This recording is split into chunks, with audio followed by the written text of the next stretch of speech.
Predictions tonight? I think SSG is going to win it. There's my prediction for you.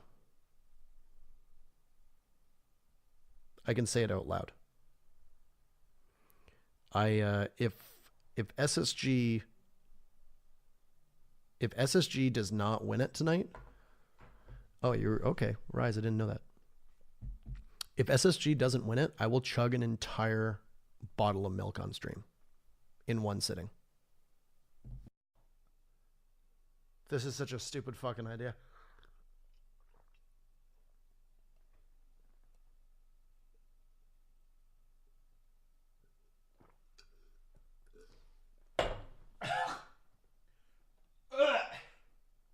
That's so fucking...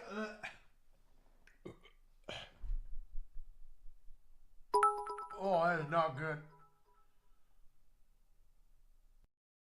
Welcome back, ladies and gentlemen, to the B-Leaguers podcast, episode 10. My name is Flynn. I'm joined by Stokes.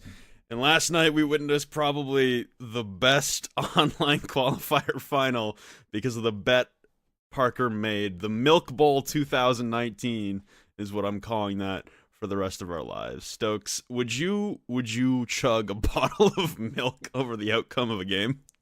I mean, I don't think I can compare it just because from the video evidence, it appears that Parker really fucking hates milk. Specifically almond milk. That's what he tweeted, that for some reason the only thing he had was almond milk. And I don't know. I don't particularly like almond milk. So I guess, I guess you just got to put yourself through pain for victory, I assume. So yeah, I guess, yeah, I would chug some almond milk for a victory, especially an SSG victory. Yeah, congratulations. We're going on a trip on our favorite rocket ship. Space Station Gaming will be the fourth and last North American representative at the Invitational. Less than a month away now. Less than a month away. How many days? How many days until invite? Hold on. We have 7 this week, 7 next week, 7 the week after, and 2 until the Monday. Wow. We are 23 days away, ladies and gentlemen, until the first day of group stage, Monday the 11th of February, if none of you out there knew already. Oh, it's going to be a good time. It's going to be a very good time. I cannot wait. Do me neither. It's going to be great. So, with this episode, we have a lot, and by a lot, I mean a lot of fucking shit to break down.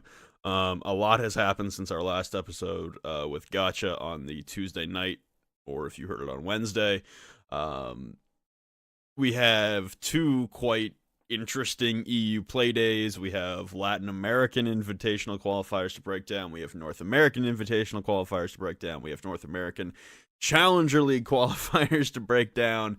This shit is going to be a lot of games, a lot of talking about games, a lot of talking about individual teams, and how it affects everything we're dealing with right now. So if you want to follow along with all the different scores and stuff, open up your Wikipedia and have fun. If not, you just want to listen to our bullshit about it, by all means. But it's going to be a fucking long episode. It's going to be a very detailed episode. And I think we should start with the North American online qualifiers for the Invitational, because they've been, the playoffs have been going on all week. So there were a lot of interesting games in there. I'm going to pull up the bracket right now so we can go through kind of the more interesting games that were in the bracket. I mean, everything about the bracket was interesting, but there were definitely some standouts. Yeah, definitely some standouts. I would definitely agree on that one. I honestly, where do you want to start at with this? How far back do you want to start? I was just going to do the playoff bracket. All right, I'm definitely down with that. All right. So the playoff bracket, for everyone who didn't know, was a double elimination bracket. It was seeded with all of the remaining intact Pro League and Challenger League teams in North America that had not yet qualified, and the top teams from the Open Online qualifiers. So the Open Online qualifiers have been going on for I think a couple weeks beforehand. It was a week and a half. And then the best teams out of those 3 runs made it in. Hey, I just noticed ESL gave me premium on their website. Really? Yeah, I don't buy premium. They gave me premium. Oh, I don't even think they gave me premium. And get fucked, Flynn. Basically. Oh, Flynn, you got shit on! Fucking hate you. If anyone doesn't know what that fucking clip is, just go. I think it's donate on my Twitch channel while I'm live. Yeah, it's either donate or sub. I don't remember Parker. which. Oh, it's the sub sound. That's what it is. Yeah. The the grapefruit clip is the donation sound. So starting things off with this fucking playoff bracket, the seeding was a little weird because EXG got the number 1 seed, whereas Space Station, who eventually won it all, got the 5 seed. So I don't know how the pro/Challenger League teams were seeded in. We knew they were going to be getting better seeds than the teams coming from the Open qualifier, but I think it was just randomized, and it gave EXG the number 1 seed, which was interesting to say the least. It gave Dark Zero the 2 seed, which sounded a little bit better. But then number 3 was Rise, number 4 was Orgla. So out of all the pro teams, Space Station got the worst pro seed. I don't know about that, but anyway, and it definitely wasn't sorted by standings because SSG, I believe at the time. It'll be whatever the standings are right now, actually. I don't think EXG is that far up. No. Dark Zero is above EXG, so they should have gotten the number 1 seed if it was sorted by that. And Space Station is above Rise, so... Yeah, I don't know what went on with the seeding there. I think it was truly just randomized. It was RNG. It was RNG. Yeah. A couple notable upsets in the first round anyway. Actually, were there too many in the first round? I mean, Taichu beat Sinister. That wasn't all that shocking. But other than that, the first round went about as expected. The second round is where the upsets really came in. It was LFO, formerly known as Disrupt, the Challenger League team, taking down Dark Zero 2-1 to send them the losers bracket in the quarterfinals. That was a crazy game. If you guys hadn't seen part of it, I didn't see most of it. On that night, I wasn't casting, but I was also pretty busy. Wasn't that the night that we were talking to Gotcha, though? Yes, it was. That's what it was. That was the night that we recorded the podcast. So that's why. Didn't see most of the game, but I did go back and watch some of it. Disrupt looked pretty good. Dark Zero looked pretty bad in that game specifically, and they looked bad throughout this whole qualifier, to be honest. They really did. It was kind of shocking to see them perform so poorly. Space Station, however, undefeated. They only dropped 1 map, and that was against 92 Dream Team. That was against 92 Dream Team. Yeah, 92 Dream Team in the first round. The motherfucking 92 fire, Dream dude. Team. You already lit a fire under Rampy's ass, dude. I think that's what happened. Because, man, I mean, we can already. Do you want to talk about this last game real quick? Because it's just on the tip of my tongue, dude. Like that was amazing. Which one? The finals? Yeah, sure. Just Go the for overall it. statistics, insane. So, across 3 maps, Rampy dropped 45 kills, which is just fucking bonkers. Like that. They might actually have to start banning Ash against Rampy now. Like he's that's like Nesk level amount of kills with Ash. Like that's just stupid. That's a stupid amount of kills. But SSG overall, they're definitely back to form, if not better than they were at USN. I would definitely put them up against Rogue right now, 100%. I think that they could take Rogue easy, 100%. Their site play has still been decent. Redeemer still looks a little bit off, but Redeemer's again playing a lot more passive now just because of what he does, and he's a lot more utility based now. And they're banning Maestro a lot, which means like you really have to worry about those yokais because you're basically on site defense at all times. Like you can directly win around off of Echo, whereas Maestro, yeah, you can do some damage, but they're probably still gonna be able to get the bomb down unless they've been damaged quite a bit. So it's just give and take. But even then, Redeemer still had a 3 1v3, 3 1vx situations that he won. So even with 16 kills, he still did definitely his job. So I mean, the boys are looking on fire right now. I'm really excited to see what they do at Invitational. Yeah, SSG definitely came alive the more the bracket went on. I casted their game against Accelerate, and they had a pretty shitty performance. They still came out with the victory on the map, but they had a pretty shitty performance on Oregon against Accelerate. But then moving on, obviously, I was part of like the trio to quad to quintuple to sextuple cast that we had going on for some of the other games like Parker And and you Troy. fell asleep in your fucking chair. I did on the second night, so I'll get to this story in a second. But basically, I had been up all night from the night before doing it, and I was waiting for a package upstairs, and I was just going to get my package from Canada Post and go to bed. I wasn't going to be casting in the night, or maybe I'd like take a nap and wake up and do it with Parker and the boys again. But I didn't get to because I got bombarded online on Twitter by some Portuguese fans looking to have some Brazilian online qualifier games casted. So I had already been up for like 36 hours at that point, already casted a 5-hour best of 3, and then we did one best of 3 before that, and then the second best of 3 was already like midnight at that point, and I fell asleep in my chair, and I woke up, and the game was over, and my Discord I was the only one left. I think the call had ended already, and I was just... I was dead tired. So yeah, I did fall asleep in the middle of that cast. What was it? The 92 Dream Team against Dark Zero game though, that was fucking hilarious to cast with the guys. Dude, I was so mad I was not home. I wanted in there so bad. Yeah. Like I saw it and I was like, oh fuck. Yup.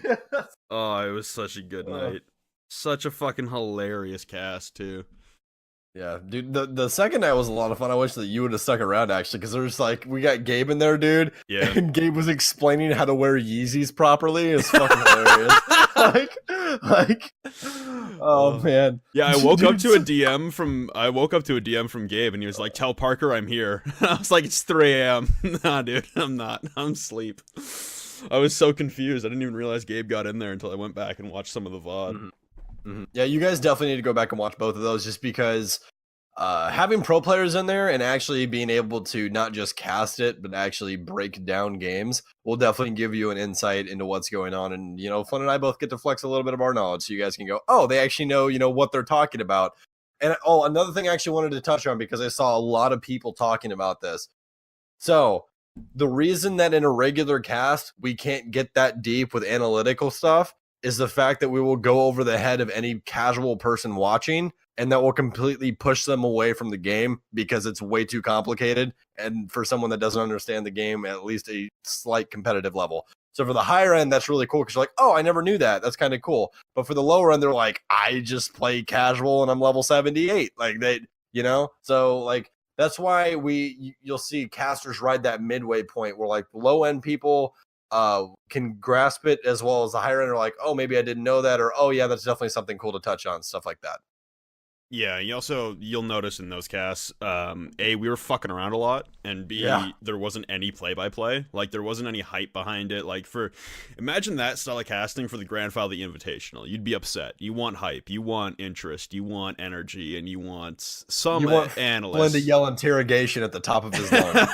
Okay, maybe you don't want that, but you want some kind of analysis on top of, the play-by-play, and there was none of that happening on the crazy group cast that we had going. So it was a lot of fun. We do it for qualifier matches because we can't do it during normal games and stuff. So I know there's a lot of people who are like, "Hey, get this group to cast every single game and cast, pro league games like this." Like, first of all, the jokes would run dry real fucking quick. Like, you guys, like, things would get stale. We'd run out of things to shit talk about. Like, the promoted to doc meme ran pretty strong, but that was because it was only 2 days back to back. Like, imagine if we were doing this every single night. Like, those jokes would get real fucking stale, and then we'd obviously have to come up with new shit. But it's like, I like the way that normal games are casted, and I like the way that we do the qualifier casts because they're fucking hilarious. Exactly. And like that's why we do the podcast, actually. Like Flynn and I were like, we just want an outlet where we can actually talk about things and cuss while we do it. Mm-hmm. So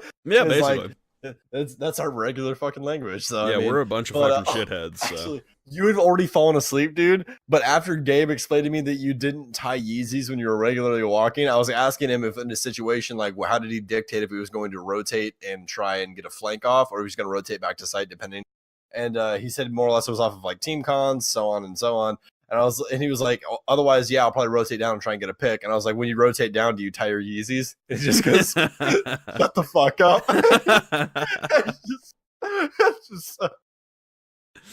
Fucking love dumb shit like that. Like if we were just like pulling off dumb stuff like that all the time, it definitely get like it's so fed up with it.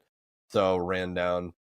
So Yeah, I like what we do. I like that we do it for qualifier matches. I definitely would not want to be doing it for regular games, just because. Also, like, come on, you guys like the play by play. You guys like play by play when it happens and when things get intense and hype and stuff. So I'm sure you guys would enjoy it at first, and then it would get real old real quick. So we use it sparingly. We have fun with it. The rest of the bracket, though, a couple upsets, like in the lower bracket, Dark Zero losing to Accelerate 2-0. That game was a shit show. We group casted that one as well, and that was just a nightmare. That wasn't even that wasn't even close. Like Dark Zero just looked like they weren't even in it, man. They were throwing so fucking hard in those games, and it was unfortunate because a lot of people predicted that Dark Zero SSG would be the final, and it never. A lot of came people to be. predicted that Dark Zero was going to win it. Yeah, a lot of people gave a lot of credit to Dark Zero for their ability, but like I said, heading into this season, man, Dark Zero is a team that relies on preparation. They're a team that really work well when they have time to strat and time to prepare, and it looked like they ran out of time. They ran out of preparation. They didn't know how to work things on the fly as cleanly as SSG were able to, and it really was their downfall in the whole bracket. And the same thing can be said about luck for these online qualifiers. You know, maybe a different seeding comes down and they don't meet up with Disrupt in the second round, and maybe they get deeper and they get seeded into a different spot and they don't have to play Accelerate, but like the same problems would have been there. They just probably would have been masked by something different in some form of success against some different teams. Online qualifiers suck, but if you want to get there, you got to make it through it. Well, actually, we can bring this back to last podcast. If you guys didn't listen to the last podcast, you should definitely go back and listen to that. It was with Gotcha. Gotcha was an excellent guest. Yeah. We're definitely going to try and have him on again, probably like the midway point or something like that. We'll always double back, guys, so it isn't going to be like a one-time thing with guests. So, we'll definitely double back and catch up and everything. But he actually touched on something that definitely rings true with Dark Zero for me. When BC was with Evil Geniuses, that team was really, really rigid. It was more or less stick to the strats, and if the strats don't work, we probably lose. That's about it. And that's really what Dark Zero seems to just be. They've always been that ever since Flipside, really. It's been a long running thing with them that they are a very rigid team. If the strats don't work, then they're probably going to lose. And adding BC to that, to where that man is strat heavy as hell, I don't know if that's exactly helping them. But I mean, they do have BKN, which, again, BKN was part of that same Evil Geniuses stack that was rigid. If you guys remember, go back to last year's Invitationals. That entire BC was on the roster. BKN was the coach, everything. So, I mean, taking those two out, putting them with a team that was already really rigid with strats, and then just going, okay, more strats. They need to learn how to drop things and play loosely. Otherwise, things like that will happen. When you go up against like the new Evil Geniuses roster, who can just flip the script at any point in time, is go, fuck it, we're just gonna run them. We're just gonna run them and just win. I mean, that's what really teams are all going to right now, is just being able to, okay, yeah, we have some hard set strats, but if they don't work, then we can, quickly transition into something else that will. And I mean, you got to be able to flex in this game, otherwise it just won't work out. So yeah, the culmination of the online qualifier came down to the Milk Bowl, which which was the result of the two clips I played off the start of the show, which was Parker saying, if SSG doesn't win against Orglis, he'll chug a bunch of milk. He chugged it anyway. You gotta remember. What? It's almond milk. Oh yeah, it's almond milk. Yeah, it came down to the Milk Bowl. SSG won 2-1. I honestly thought SSG was going to have it on the 2-0, but Orglis pulled off a pretty good comeback on the third map, which I don't even remember what it was. Or the second map, sorry. Third map was Club, wasn't it? No, first map was Club. I'm an idiot. Third map was Bank? No, Bank was banned. Dude, I don't even fucking remember. Anyway. A lot of shit happened. A lot of shit went down. It came down to the Milk Bowl. SSG won. There were a lot of crazy games out there. I was glad I was able to pick a couple up and cast them. I casted the Elephant Gang against Least Wanted game. Least Wanted looked pretty good. Elephant Gang looked good on short notice. Obviously, for the first quintuple, sextuple cast we had Seth in there, and Gotcha, and Slash, and Easily. Like, we had a lot of people coming and going. But Super was talking about how he wasn't expecting to win off of, 5 days practice with Lauren. And that's kind of what I touched on in the broadcast as well before the game started for both of the teams. They were still pretty new. Skittles had like just barely gotten back from a vacation, so they didn't have to use Suzaku, but obviously they didn't have a lot of playing time with Skittles in previously, so they're going to be two new teams, and I think both of them are going to look good in Challenge League. I think at least one will requal for Challenger League, and we'll get to the Challenge League qualifiers a little later on. But I think Elephant Gang is also going to be pretty good with more time, with Lauren in there and Super back at the helm. I can definitely agree with that. Definitely feel on that one, my guy. My guy. Are we going to a Pro League, or what do you want to do next? You want to do EU? We can break down EU. We got so many activities. This is the SuperMonth, man. This is the SuperMonth. This is what happens. You miss guys, one thing, and all of a sudden it all blows up. Yeah, guys, just again, remember, Flynn and I both have other stuff to do as well outside of Rainbow Six, which sucks because I really do want to know everything that went on. But some of these games, we will just be going over statistics and stuff because we do not have enough power between us to watch every single game that has ever been played in this month. It is there's just too fucking much. It's a full-time job. Yeah, it's a full-time fucking job. So as that forewarning, we have not seen a single. So that's not true. I watched the first 75% of Chaos versus Ents on, what was it, Thursday? I think it was Thursday the 17th. Yeah, Thursday. So I watched the first 75% of that game. Chaos was winning. They eventually won against Ents. But, I missed G2 being down, 5-1 in the comeback. I missed Secret losing their back-to-back games. I missed we both missed watching the games live. So this is kind of going to be just looking at the scoreline, the maps, the operator bands, stuff like that, and the scoreboards. Kind of like our firsthand analysis of what the information we has, or what the information we have available to us shows us. It's gonna be our first reaction. This is actually my first time seeing all the scores, so yeah, take everything we say with a grain of salt because we haven't actually seen the games. You got everything loaded up. You ready to go? Because I got the scores here if you want to break down all the stats and stuff. So first game, Chaos against Ents on Thursday to start things off. Like I said, I watched the majority of this game. Chaos, again, still looked really fucking good against Ents in their game. What map was this on? I think it was on Villa? No, it was on Oregon, right? I was unhappy that it was an Oregon game, as everyone out there should know. I fucking hate Oregon. I really think it should be deleted. I know, right? I'm gonna keep saying it until they get rid of it. Hopefully the next couple maps that are coming out will, hopefully one of them will usurp Oregon and get us some more variety, because we haven't, honestly, Villa's the newest map in the pool, and before that it was Coastline was the most recent map since we've had a change, and that was year 2 season 1. We definitely need some maps coming out that can play competitively.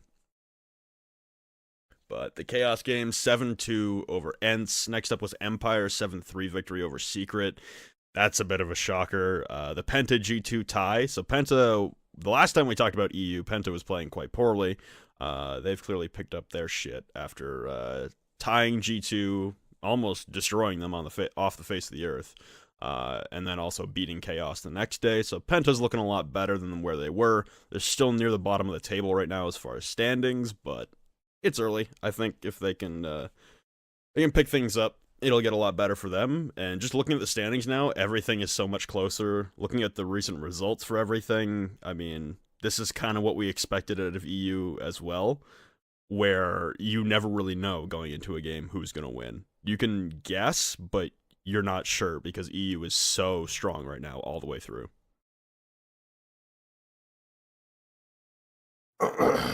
Yeah, I definitely agree with that right there.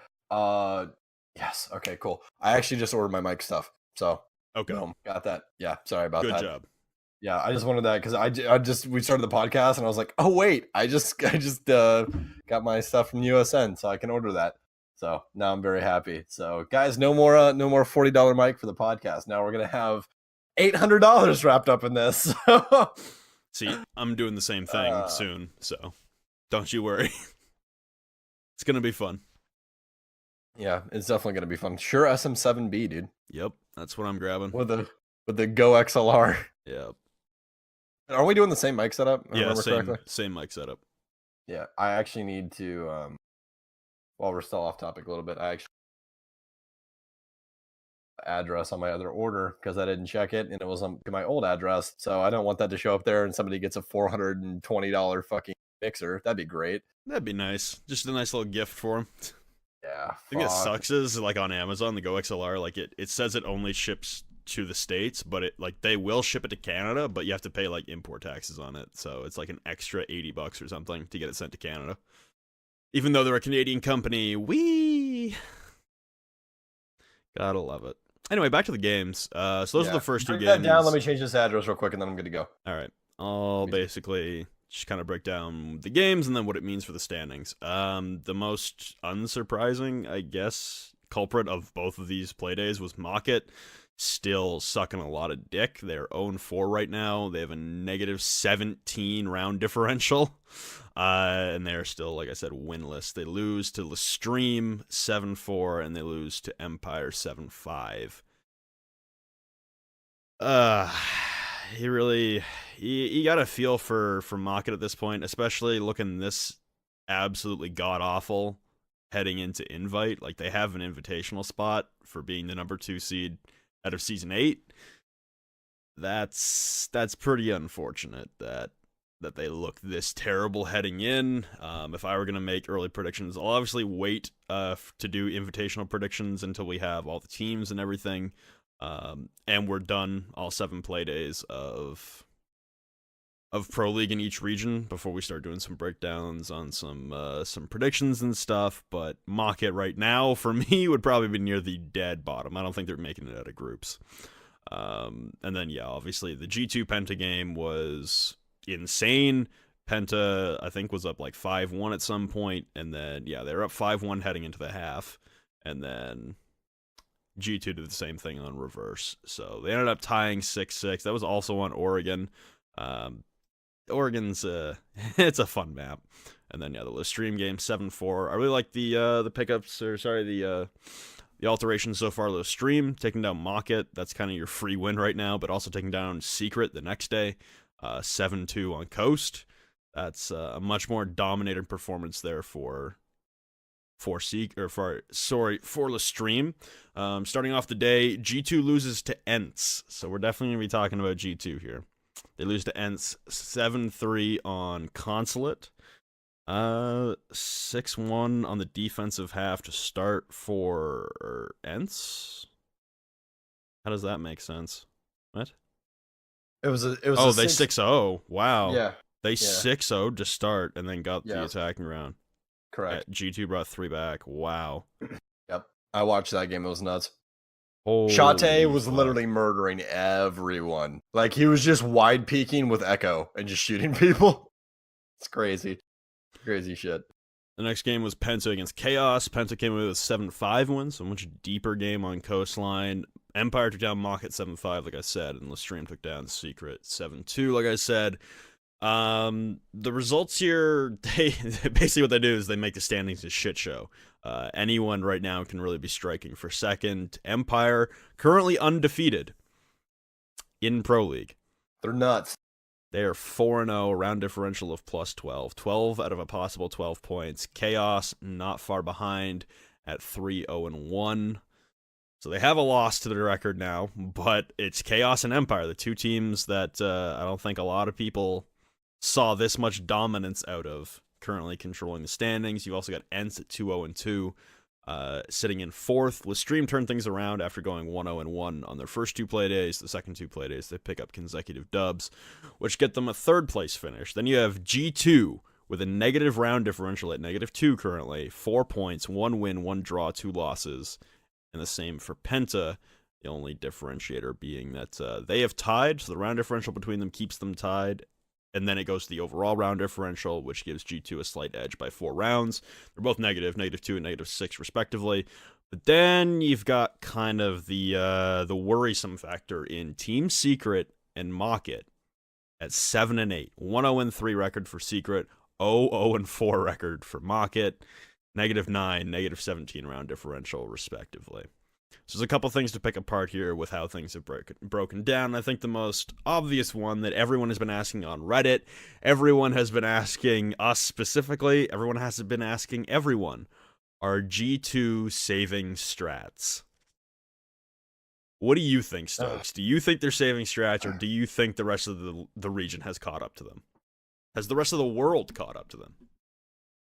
Well, I know you didn't watch the game, right? No, I haven't seen either of these games. Okay. I watched the first 2 games of the season where they won and then lost secret, but I haven't seen the newest 2 ones. So there's a difference between saving strats and actually just not playing the game correctly.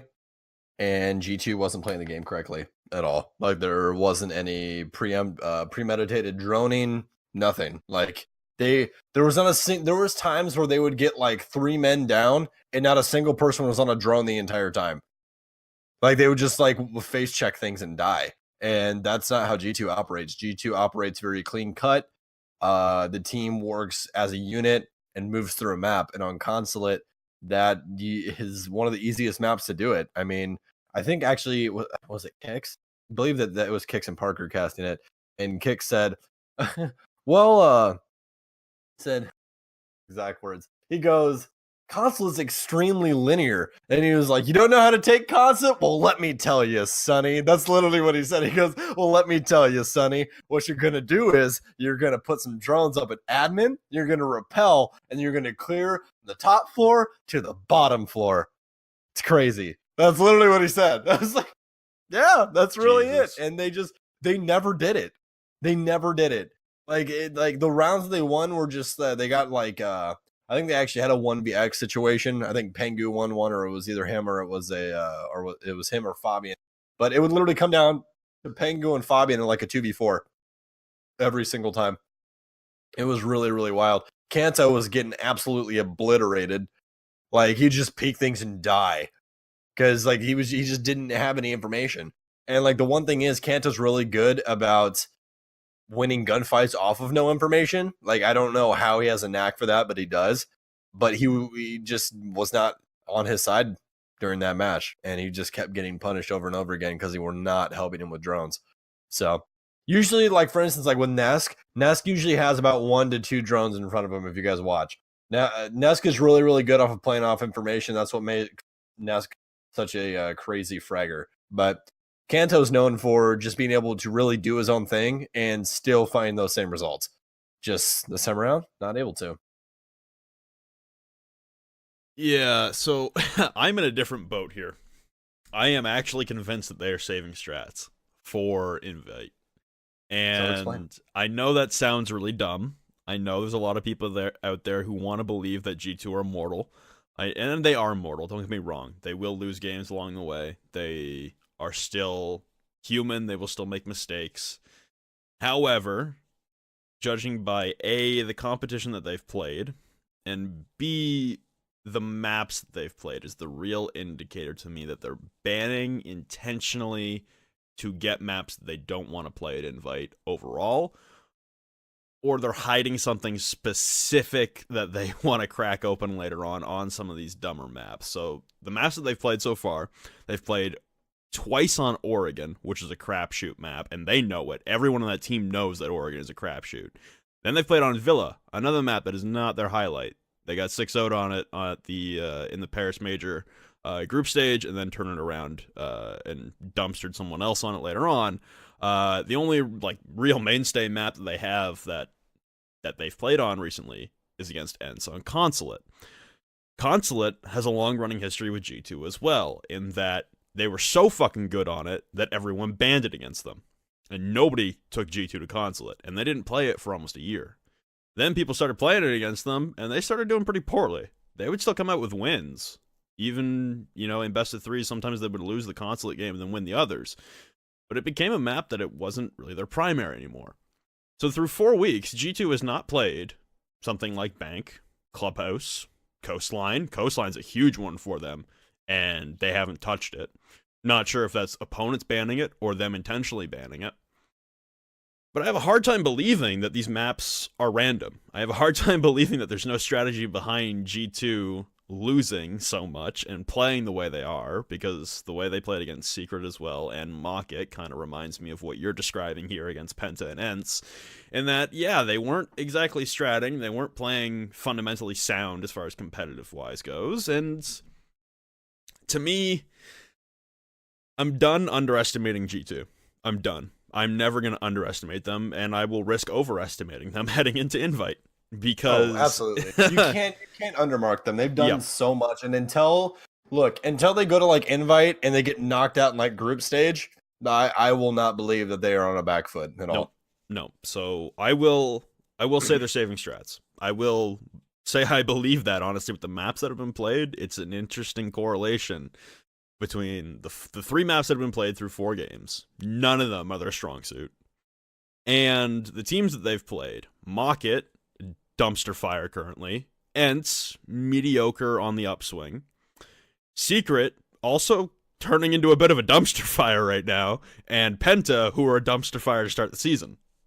Now they've turned things around, obviously, but, I mean, look at their competition as well. I don't know, man. G2 looks like they just don't actually give a shit. That's my opinion, is they just don't give a shit about the season right now. Because they're going to do what EG does. They're mediocre. They hold their middling standing in the season for the first half. They go to the major. They win the fucking thing. Not on EG's half of things, but I think G2 is honestly sick of trying to dominate the regular season.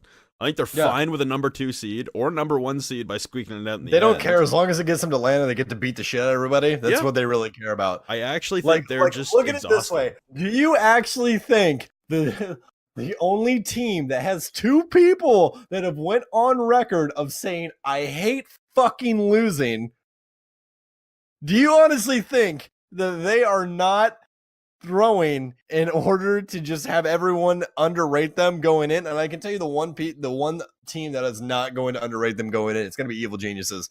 Because I can tell you right now, Troy does not give a shit if it was Pengu's grandmother playing. He will put anything with a G2 jersey in the dirt. He does not care. Like that's how it is. It's bloodlust. Let's get it. Like, just, you know? Yeah. So I honestly think, like, for the other competition, that they are definitely doing a little bit of something. Also, just to let you guys know, I dropped $1,400 on Amazon right now. So what'd you do for the rest? Do you want me to go? You want me to tell you what I bought? Yeah, go for it. I bought, okay, ladies and gentlemen, no free ads, but Go XLR. I bought the mixer. They had 1 in stock, so I bought it. I bought a Shure SM7B.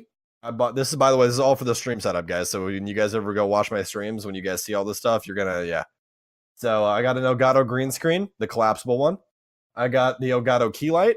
I got an Elgato Stream Deck, and I got an Elgato Game Capture HD 60 Pro for my other PC, as well as I got an Amazon Basics XLR male to female microphone cable. And that is it. Wow, that's a lot of streaming equipment. Yeah. And then once like next week, since all the money that I just got from USN and all that stuff, and basically my mom's gonna let me use they have a Discover card that's got like a freaking stupid ass limit.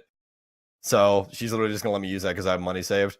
So she basically is just gonna like mooch off me. Well, I'm gonna mooch off her and then just give her money like a month later. So it's gonna be nice. So I'm gonna be able to build my fucking retarded PC as well. And then so I'm gonna have, in the span of like a month, I'm gonna go from having just a GTX 1070 to an RTX 2070 and a freaking an i7 8700K with a 2 PC stream setup and everything else. Like, it's gonna be ridiculous. So that should be fun. Yeah. I I'm wish. gonna go from having like a broke boy stream setup to be like, look, fuck with me. Like, it's gonna be wild. I'm just upgrading my mic setup. That's all I'm doing after. Yeah, Stokes TV on Twitch, by the way, guys. Stokes TV on Twitch. G2, I'm still on the boat because there's been a lot of arguments had on the Reddit. There's been a lot of arguments had on Twitter about are G2 saving strats or has the rest of the region caught up? If they went against some of the better teams out there, I mean, they went against Secret, okay, but Secret looks like a dumpster fire, okay. What is the better half of EU right now? Because their next games are going to be against Empire, who are currently undefeated. Good luck. Then you got Chaos, who look like they've been shot out of a cannon. And then to round it out, you got Lestream, who have definitely turned up in the last 3 games. So maybe they try a little bit harder there to keep their spot, and or maybe they don't. Maybe they honestly just play for ties, get as many points as they feel like they need to stay in it, and then the back half of the season turns into the G2 domination show again. Dude, It's just wild right now. You Yep. know, like all of Pro League is so fucking wild right now. It's insane. Like I don't think we've ever had a season like this. No, it's pretty fucking insane to see like just the standings alone in EU. Like NA has a little bit of a shakeup in it right now, but for the most part, you know, your normal contenders are there. You know, EG's on top, Dark Zero and Rogue to the 3-4, SSG near the bottom. That's a bit of a shocker, but Reciprocity's also played pretty well through their easier games so far. So I mean, like, NA is a bit of a shakeup. EU is a fucking clusterfuck, and then Latin America right now is kind of normal, but like in a weirder sense that like NIP are playing well. Immortals is at the top. I mean, like, Immortals made it in as the 2 seed just barely last season, but right now they're controlling. FaZe has 2 losses, which is interesting because I think that's all the losses they had all of last season. They were also one of those dominating teams in Latin America, but like it's the Power 4 in Latin America right now, and then the rest. And that's kind of what we expected. In NA, same kind of thing. You know, the Power 4 or 5 in NA, and then there's the rest. In Europe, no, there's no Power 4, there's no Power 5, there's no Power 6. The whole fucking league is insane, except for Market. Market right now looks like they're going to get auto-relegated without even putting up a fight. I don't know. And the weird thing is, Market was doing so well not that long ago. Yeah. Like they were at Rio. They're going to be an invite. There's a reason for that. Like, yeah, like they were in contention for like top 3 in EU, and then this happened. I don't know if, you know, maybe they're the ones throwing strats out the window. I don't know. Maybe they're like, you know what? We don't really care about the first half of Pro League season. We just want to win invite. Maybe. And just completely dumpstered their Pro League, and then they're just going to come in and smash everyone. Like, again, having a super month literally right before invite is a fucking wild sight. Like, anything is possible. There is a ton of teams that are going to be there from every single region. It's going to be a wild, wild ride. So, with that, what do you want to change gears to now? Because that's EU kind of in the books. We have to wait until next week to see some more games of them. We have upcoming games for NA we could talk about after the qualifiers, or we could go to the Latin American online qualifiers for invite. Actually, here we'll just cover this real quick, just because. Also, I had a really good tweet about this as well. Okay. I hope you saw it. I'm just gonna read you the stat lines real quick for that Space Station versus Orgulous game, because wow. And I'll tell you my tweet after, because I think you'll appreciate it. So Orgulous was the most consistent of the 2 teams. My man finished out on top. He went 33 and 31. Then it was followed by Yeti 32 and 29, Crazy 22 and 27, Acid 22 and 27, Ryan 25 and 31. Then we had the GOAT, Rampy, 45 and 29. Jesus Mary. And Joseph. They were all there. I saw it. They're all behind him. They're helping him out. Anyways, Bosco, 36 and 26. Thinking Nade, 29 and 26. Chala, 19 and 25. And Redeemer the Creamer, 16 and 29. So, Rampy is just... that dude's on fire. I don't know what it's been over the last 2 weeks. Lycan said that, they've invested a lot into trying to help him because they knew that he could reach something like this. And you know what? Hats off to Lycan. I mean, if that's the power of a coach right there, I don't know what else, man. That's wild. But my tweet, Flynn, was at Rampy R6. Pretty sure assault is illegal in the United States, you goat. That was my tweet. Well, he also assaulted a Canadian in Bryan, so... Oh, yikes. Pretty sure it's illegal most places. Most first world countries. It's not exactly condoned. Yeah. You fucking idiot. He did it across country lines, dude. That's wild. Crazy. He's going to be doing it in Montreal in a different country, too. Do it. All right. That's wild. Yeah, let's jump. We'll jump into. You want to jump into North America? You want to do some NA predictions for these upcoming games? Sunday, Monday? Or Monday, Tuesday? Sure, I'm down. Monday, Tuesday. I'm down. All right, let's do it. So, all right, so I'll read them off to you. You go first. All right, but EG or Rise Nation? EG, what? All right, reasoning. Have you seen Rise? I'm this isn't for me. I know. Has anyone out there seen Rise? Like, no. EG, 100%, 7-1. It's got to be a yikes. Regardless of map, 7-1. Got to be a yikes. Yeah. Oh my god, they could just play against Geo, probably still lose. I mean, this team was Not their a good sign kryptonite right last season for some dumb reason. I don't think that's the case anymore. No, no. I'm a firm, especially after that last episode with Gotcha. I'm a firm believer in evil geniuses right now. Like, Rogue or Reciprocity. This will be tough because this will be Reciprocity's first real test heading into the latter portion because they're gonna have to run the gauntlet. They have the 3 best teams in NA over the next 4 games. They have one easier game against Orglis, but as time has gone on throughout that qualifier, Orglis got better and better every game. But up against Rogue, this will be their first true test against one of the better teams in North America. Rogue have started off a little sloppy, so I think it'll be closer. You know what? I'm actually going to say a tie, 6-6. Ooh, spicy, spicy. Mm-hmm. I like it. I like that hot take. Space Station, the boys versus Orglis. It's a rematch already. A rematch of the Milk Bowl 2 days later. I'm still going to take SSG. Milk Bowl 2.5. Yep. I'm still going to take SSG. I'll give it like a 7-4, though. I think Orglis is still going to have their... still have some things remembering the things in the back of their minds that they'll be able to bring out mid-game, but as long as Rampy shows up, that's a win for SSG. All right, now we have the next 2 teams, one of them having hard set depression just recently settle in. Dark Zero versus Accelerate. It's hard set depression at the hands of the team they're facing. This is a rematch from the online qualifiers in which EXG won 2-0 over Dark Zero.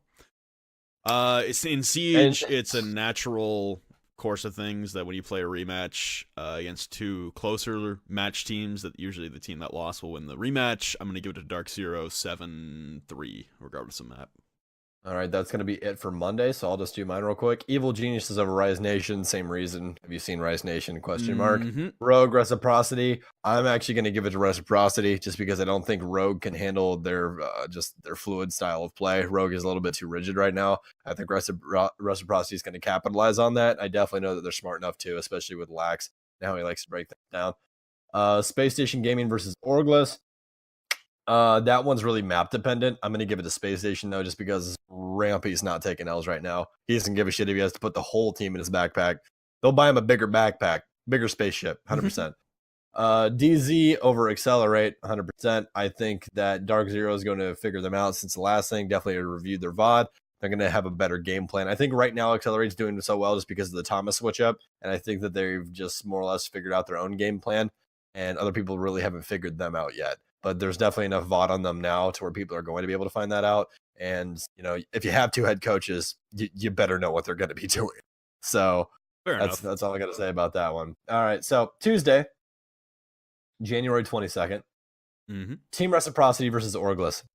I give that to Rec. Okay. Reason? I still think, like you said, Reciprocity is very fluid right now. They're frag heavy, and Orglis kind of depend on Yeti, and in some occasions, like my man and Crazy to step up and really like lead the charge in frags. But if you're gonna go into a frag battle against Reciprocity, it's not gonna end well, and their baseline fundamentals as far as their strategies just do not look as fleshed out as they could be right now. I think they're still adjusting to the pickups of Brian and my man, so I think Reciprocity is just they're 2 together right now. They're 2 cohesive. I agree with that. Evil Geniuses versus Dark Zero. This is going to be a true test of how fluid the boys on EG are. I mean, Gotcha said it. He said they're all the gears are fine. Everything, the whole cog of the machine is running. Everything's running together. It's nice, synced up. They got all the pistons firing. Everything. He said, Evil Geniuses, the train will not stop. That is what the man said. Personally, I'm going to say Evil Geniuses over Dark Zero. I mean, especially, again, after talking to Gotcha and the recent games, seeing that they are not afraid to drop strats and, you know, try and do things cohesively and work things out on the fly in order to win a map. I definitely think that they're going to be able to take Dark Zero, who, again, is still stuck in the older ways of being more rigid, stuck around strats. See, the last time these 2 teams played, it was week 13 in the North American Pro League of Season 8. And it looked like it was going to be a fucking fireworks show. And then EG took DZ to Villa. something that they had never done yet in the season. It was an auto ban for EG, and they slapped them off the face of the earth 6-1. I have a feeling Dark Zero is not going to be surprised by anything EG wants to bring. I'm still going to take EG in this, but I think we are going to get that fireworks show that we wanted last season near the end. I'm going to give it EG 7-5. Score depends on the map, though. I really want to see what map gets played, and obviously they haven't done bans for a game that happens in 4 days yet. So Watch it be Villa, Lamau. I mean, Dark Shears looked absolute trash on Villa lately, and they haven't been banning it. I mean, they took it a lot in the online qualifiers, and they got their ass handed to them on it. So I don't know if Villa even makes it out of the first group or first wave of bans from Dark Zero. And if that happens, then EG is well prepared on every other map. Evidently, I think the one map Dark Zero might have leverage on EG on would be Oregon, just because obviously Oregon is a crapshoot and it levels scales for all teams. I think Dark Zero might be able to play, some weirder play styles to be able to screw with EG on Oregon. Again, it's all going to come down to bans, but I'm still going to give the slight edge to EG in that game. All right, and then second to last game is going to be a test for the boys on the rocket ship. I mean, we've already had basically their test in this invitational qualifiers. I really didn't see this invitational qualifiers being this insane, but goddamn, man. I mean, what a sight. But it's going to be Rogue versus Space Station. Yeah, Rogue against SSG. Vertical versus the Ramp Dog. I think Rogue's going to win this. I think Rogue's going to bounce back. I think they're going to... I don't think they'll be able to run away with it against Rec. Like I said, I'm giving them the tie between Rogue and Reciprocity the day beforehand. I think Rogue's going to have a better bounce back here, and SSG, I feel like, might slow down. They might take their foot a little bit off the gas pedal here, especially with the number of stars on Rogue. I think they might be able to contain Rampy, and once that happens, things might start to slip a little bit for SSG. So I'm going to give it to Rogue. Score depends on the map, though. I can't really just give like a universal score line for this game. All right, and last one of the day is going to be what we assumed was going to be a shit show originally, but now I think is just going to be an ass stomping. It's going to be Rise Nation versus Accelerate Gaming. I just think Rise Nation's the absolute bottom of Pro League right now. Yeah. I don't think they have their shit together. I think EXG is getting their shit together, like you said, with Thomas coming in. That's Thomas GOAT, dude. I don't know what the fuck. Like, I've known Thomas for a really long time. I've played against Thomas. Oh yeah, me too. Everything. And Thomas never like struck me as just like out of the fucking world player. You know what I mean? Like, I'm not, do not get me wrong. I'm not dogging Thomas at all. I love Thomas. Thomas is a really good friend of mine. It's surprising. It's fair to say it's surprising. It's surprising. And it might just be the fact that, and actually Flynn and I have talked about this a couple times. I know a lot of people that play comp a lot are going to understand where I'm coming from with this. When you play against people that don't play comp that often and they play it more like a rank style, things don't make sense in the things that people do. But when you're playing higher tier teams, things do make sense in what people are going to do. So if you're used to people like things making sense and you're able to counter that, you usually do pretty fucking well. And I think that might be feeding into why Thomas is doing so well right now. Because the matches that I played against him, either whether sanctioned matches or scrims, Thomas and I would try and outplay each other all the time. We wouldn't take gunfights. We would try to like mind fuck each other. You know what I'm talking about? Like we'd like I would be roaming as Jaeger and like I'd pre-fire overhead and rotate back and then like crouch walk back to the other angle and stuff like that just to try and throw him off on where I was. And every single time, like one of us would end up like just trading each other out or something like that because like that's just he plays a lot like that. And I feel like that's definitely feeding into why he's doing so well right now is he actually understands what Pro League players are going to be doing. Because like, for instance, like 2 weeks ago, I had to hop into a scrim with the members only guys and we played against Least Wanted and I top fragged. I haven't played comp in like 2 months, but like the stuff that they were doing made sense. So I was like, okay, yeah, they're probably gonna have an IQ try to hunt me downstairs because we were playing border and I was pulse. So I was downstairs in workshop. I was like, okay, I definitely know they're probably gonna be playing an IQ here. Waited for a front door, killed Gurmy, like stuff like that. You know what I mean? Like just that's the beauty of comp is shit actually makes sense. Ranked makes no sense at all, and that's why I fucking suck at it because I think too much. So it's stuff like that. But I honestly think that's why Thomas is finding so much success right now, is because he has that comp brain.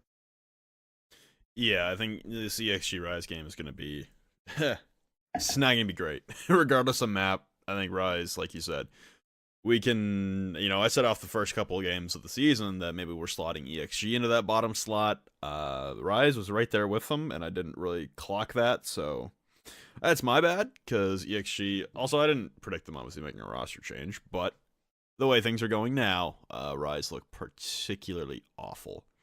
Mm-hmm. So, yeah, Rise, I don't know, I just give them an auto loss for the rest of the first half of the season. Maybe after roster lock they can make a move, and yeah, there's definitely going to be a roster change, and I can definitely if we had to go into predictions, actually we can cover this right now. So what is Rise's biggest issue? I think it's that there's no cohesion, and really the only person that's able to find a frag right now is either Hyper or Ghost. Vandal's kind of on a back foot, Beastly's non-existent, and England's still just trying to run a team that's been ran into the dirt, and it's just not working out. You know what I mean? Because like what you said, like last season, right at the halfway point, they pick up England. Everything seems right as rain. It's the England revenge tour, and they just start smashing everybody, and then things just kind of go off kilter. So what do you think the main issue is that they need to change right now? Well, I think exactly what Gotcha brought up on the podcast last episode, and then Seth brought up during the sextuple cast that we had for. Don't say sextuple. It just sounds weird. God, it's proper terminology. You I know, fucking but idiot. I'm just a child, so sextuple sounds funny. You're an idiot. So anyway, during the group cast that we did for the Invitational Online Qualifiers, Seth brought it up as well. That they don't look like they're being coached right now. They don't look like they're investing any time into thinking of their opponents. They're just focusing on themselves. It looks right now like, considering this terrible start, it honestly looks like they're trying not to lose versus trying to win. And they're so focused on themselves, and they're so focused on not making a single mistake that it's fucking them. And first off, I would say definitely pick up a coach who knows what the hell they're talking about. Don't just go grab anyone. Flynn. You can pay Flynn 100%. I mean, shit. You want to put me on a roster, man? Dude, hey, all I'm saying is, we kind of know what we're talking about. If you guys want to pay us to sit here and watch VOD, which we already do, we'll do that. It's okay. Yeah, I think Rise has a couple issues where it's mental. It's not. I mean, yes, it's kind of skill. Let's be honest. Also, the players in the roster are not as adept as other rosters out there. They have some good players. Don't get me wrong. I think Hyper has proven time and time again that he can be a top tier fragger in Pro League on any team. Ghost is new. Ghost will take time to adjust. Could you imagine? Actually, no, you can't even do that because SSG's already got Bosco and Rampy. I was gonna say, but no, dude, like Hyper's like plug and play, dude. Like it doesn't even matter if the team's doing bad. Like that man will find a kill. Didn't he have 16 kills against Dark Zero or something, or 16 kills in a loss in a qualifier game? Yeah. He Hyper does not care. I think in that same game actually, Ghost went like 1-10. So that's what I mean by Ghost being new. It takes some time to adjust, and I think he'll get there eventually, but for right now, it ain't working. He played well at LAN. Yeah, he did okay at LAN. I think one of the biggest issues right now for Rise Nation is I don't think England has command of the team. I don't think they're listening, because England's IGLing shouldn't have changed between the back half of Season 8 and the first half of Season 9. Mm-hmm. And yet, it seems like they're losing their structure. It seems like they're losing not even their structure, their mission. It seems like they're aimless in rounds, where they're just trying to survive. They don't have a goal. Like, I don't know, easy call on a defensive round. Okay, we're going to send 2 people out here. We're going to put 2 reinforcements here and here, and we're going to hold this room for top control or bottom control or some kind of real estate where it affects a map. And I'm not thinking of a specific map here, but I could give examples if I needed to. But there's no direction. There's no purpose to a round for Rise. It's just 5 people trying to survive for 3 minutes. And that doesn't really work anymore. There are strategies out there now that exist that you can employ that will help you, and yet the direction for Rise right now is off clearly. Like there's something going on And there's something going wrong between the communication, I imagine, between England and the rest of the team, because he hasn't changed much as a player. He's still doing his thing as a breacher, IGLing, trying to control the team. I think there's some kind of miscommunication between England and his control of the team right now, because they're not following much direction, at least from our outside perspective. We could be totally wrong and have them all contradict what we're saying, because we don't hear their comms, we don't see their scrims, we don't hear their practices. From what we can see, it looks like they don't have a purpose. I definitely agree with that. Just Rise needs to find their footing. Look, there's a lot of season left. Again, these seasons are long as fuck now. Long as fuck. Thank God. There's it's nice. It really is nice. Yeah. Like, I'm not gonna lie, like, a lot of people are like, oh, well, the 3 months made it so much quicker. And no, dude, I want a long season. It makes it easier for the players. If we were in the old format of the season, G2 would be out. G2 would be in relegation matches if it was in the old season format. Do you think that that's fair? Do you think G2 should be in relegations? No. So shut the fuck up. We're sticking with this because it's the best goddamn solution there is.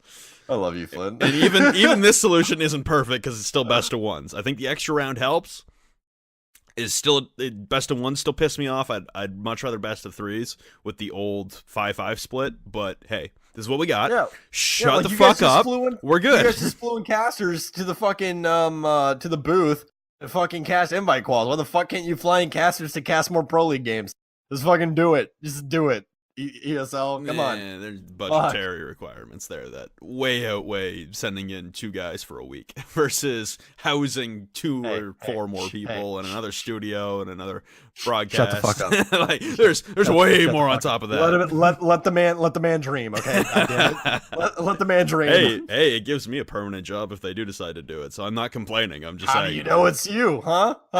All right, you're right. It gives some other people out there a job. You're right. I was being cocky. Fuck you. Well, if I would have said that, you'd have been like, "Bitch, who do you think you are?" Like, probably, but suck my dick. By the way, did you see that tweet? I don't know who the hell tweeted it. I'm gonna go find it real quick. I sent it to you. I sent it to you on Twitter though. The one where it was like people being loud in the library. Turns up podcast because it gets quiet. Flynn out of nowhere, motherfucker!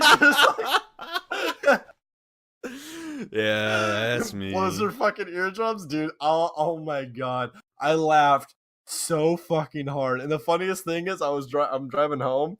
I'm driving home with my car because I was just waiting for that part to come up because I was like, I want to know what the fuck she's talking about. And then, like, you started like whispering something, and like I turned up my car radio like a little bit louder, and you're just like, motherfucker! And I was like, oh yeah, I see what she's talking about. Like, so funny. Oh, what a good time. We love you guys so much. You guys make this so much fun. Great. I don't know. I'm trying to find the tweet.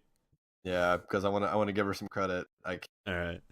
While you're searching for the tweet, I'm going to move over to the Latin American online qualifiers because those were interesting as well. I kind of got grouped into that as well. So to tell you the short portion of the story that I am actually allowed to talk about, I told Stokes the other part that I'm not allowed to talk about. But basically, I was sitting at home on my couch upstairs waiting for a package to come from Canada Post. I know I went over part of this already. But I was upstairs, I was waiting, and I get my phone blown up in Portuguese on Twitter. And I'm like, what? Why? I don't speak Portuguese. Why? So it turns out they wanted someone to cast the winners bracket semifinals games for Latin America for the online qualifiers, which was Liquid against Ints and Black Dragons against NIP. I ended up casting the NIP versus Black Dragons game, and there was a bit of delay beforehand, so that one best of 3 was 5 hours long. It was a very, very good game. Psycho was out of his mind. So you said Rampy had 42 kills in the best of 3 against Orglis in the finals? 45. Yeah, Psycho easily had 50, if not more. He had 17 or 18 on a map, and then another 15 on another map. Yeah, 42 kills. I was right. So what? Psycho had 42? Yeah, Psycho had 42. In the games against Black Dragons? How would you know that? There's no VOD. There was no stats recorded. Oh, I'm sorry. I literally got a DM about that saying, "Hey, we're trying to do stats and there's no VOD from Splek." And I'm like, "The VOD's gone." I'm sorry. I thought you were talking about the NIP versus Black Dragons. Bad. Yeah, the first one, not the second one that was done, because they rematched in the losers bracket final. Oh, okay. Yeah, so the first one that was played in the semifinal, Psycho easily had like 50, if not more. He had 17 on one map and 15 on another, and I'm pretty sure he had double digits on the third map as well. My God, dude. Yeah, Psycho was also having a fun time on Ash and Glaz. Wog had probably one of the best 1v4s of all time. Someone put it up on Reddit, and a bunch of people were like, this is like season highlight play worthy. And it was. Don't get me wrong. Wog was fucking insane on smoke all game. That game was really, really interesting. Apparently Liquid ran straight through ins, so it wasn't that close of a game. On the other side of the bracket. But in the end, we come away with Liquid and NIP both qualifying for the Invitational. So now we have those top 4 heavy hitters for Latin America qualified. And I'm so happy. Yeah, I'm really fucking happy too. Because I can pull it up. All we're missing now are 2 teams from Europe to be qualified to the online qualifier. So I'm going to pull up the European bracket as well. But some other notables. I mean, Black Dragons put up a hell of a fight in both games that they played against NIP. I thought Black Dragons were actually playing really, really well against NIP. I was very impressed too. I didn't think Black Dragons, like as a squad, was going to be doing that fucking well against a team like NIP, who clearly have found their stride and are proven LAN performers over multiple seasons. So Black Dragons actually looked really, really good in their games against NIP that I saw. But with that, we now have every team qualified for Invite except for 2, which will be from Europe. And I'm just trying to find the online qualifier bracket.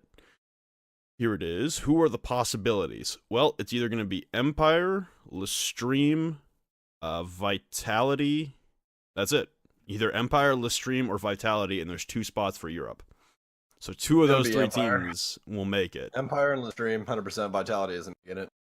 Empire and Lestream are in the winners bracket upper final right now, and then Vitality beat Forza in the losers bracket semifinal. So they're in the losers bracket final. So whoever wins, not Forza. Forza, Forza, not Forza. Forza? Forza is Forza Motorsport? Italian for speed. You fuck. Forza Motorsport. Leave me alone. I hate you so much. Yeah, Team Forza. They lost to Vitality. So whoever wins this first game against Empire Lestream will automatically be sent to Montreal. And then whoever wins the game against Vitality, whoever ends up losing that first game, will play Vitality. The winner of the game against Vitality will also make it to Montreal. So we're looking pretty good as far as teams qualified. So for Europe, we will have G2, Mocket, and one of those, or 2 of those 3 teams. For North America, we'll have EG, Rogue, SSG, and Reciprocity. And Latin America, we'll have FaZe, Immortals, Liquid, and NIP. And then APAC, we'll have Fnatic, Norango, and Mantis. So, and Penta for EU, sorry. G2, Mocket, Penta, and then There's going to be so many gunners. Yeah, Invite group stage is looking really fucking good right now, and I cannot wait for the Invitational group stage. I'm just waiting, dude, because there's a lot of matchups there that it's not like bad blood, but it's like high competition. Mm-hmm. And I'm really waiting for somebody to like stand up from their like table and just start talking shit. I'm so ready for it. Like, oh man, Invitational is gonna be fucking wild, dude. So great. I mean, you also got to give massive props to Vitality for making it all the way through the bracket right now for the online qualifier for Europe, a region that is really fucking stacked. And this is a team that is not even in Pro League right now. Yeah. There will be an EU Challenger League should they fulfill 3/5. I don't even know if they can. Right now the roster is Brid, however you want to pronounce it, Bibu, Rod, RW or RXWD, Sneaky, and Spark. That's their roster right now for Vitality. So portion of what Vitality used to be, some newcomers as well. That's really impressive. There were a lot of upsets in the EU bracket as well, actually. Ents lost in the very first round to Extreme, which is that other superstar French team that's not in Pro League. It's like the old Millennium. It's Falco, Yogurts, Live, and Rashiro, and Voy. So that's an old throwback team, but I mean, Ents losing early on to them. Chaos lost in the second round to Empire. That's not as big of an upset. Empire's looked really strong. Team Secret, though, losing to the Stream in the upper bracket. And then where did they go out in? They went out early in the losers bracket as well. They lost to Forza? I'm going to keep pronouncing it wrong. Fours. Yeah. It's just fours. It's Forza. I'm adding some at the end there, too. Yeah, so they lost to them. I don't really know what the fuck happened because there's no... Oh, this was the game that was like, oh, yeah, okay. I don't really know if I want to talk about this game then. Right, I should probably stop. There were some accusations had and a lot of Twitter shitstorm going on about this game. Yeah, I totally blanked on that. Yeah. Well, what we learned from other things is that we can cover the topic, just not give it. So what happened? Because I don't know. Okay, so the accusation basically, there's not a lot of cohesion out of this. There's a lot of just random shit. But anyway, the game was casted by a community caster who, after this game, got his community casting privileges revoked. Oh. And Forza completely dick slapped Secret in this game and then got dick slapped by Vitality. So judging by the evidence of things that happened, I am now remembering that there was a lot of drama behind this about maybe Forza getting some help. Don't really know what's going on there. Yeah. Like accusations of yeah, possibility of like getting a clean feed? Yeah. Oh my goodness gracious. Yeah. So I don't know. There was no resolution for that as far as Secret's concerned. They still got eliminated. There's no score put up on ESL as far as it says it's a 2-0 and it was a 2-0.